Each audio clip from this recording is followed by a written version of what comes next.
At patuloy pa rin nating minomonitor yung isang low pressure area na huli nating namataan malapit sa katubigan ng Corcuera sa lalawigan ng Romblon. At sa ngayon nga, malit naman yung tsansa na ito ay maging bagyo.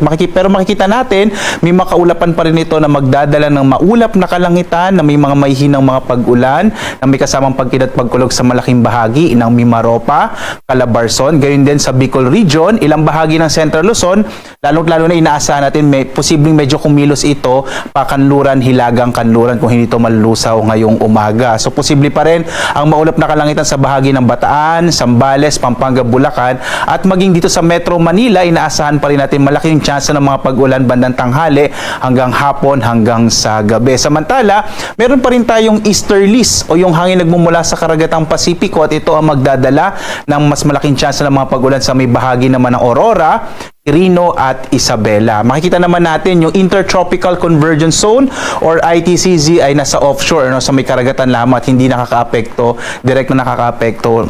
Nitong mga nakarang araw, nagdala ito ng mga pag-ulan sa Mindanao, pero ngayon, ang malaking bahagi ng Visayas at Mindanao ay makararanas naman ng mga isolated o pulupulong mga pag-ulan, pagkilat pagkulog dulot ng mga localized thunderstorms.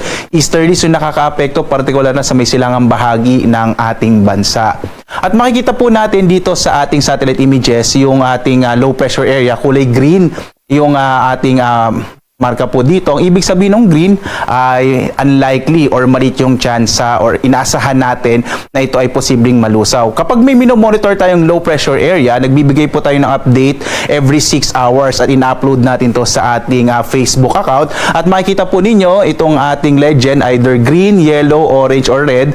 Dito po natin makikita kung magiging bagyo ba ito in the next 12 to 24 hours hanggang 70 hanggang sa mga susunod po ng mga oras. So patuloy po natin magbibigay ng update after 6 hours po kung anong mangyayari dito sa low pressure area na ating minomonitor.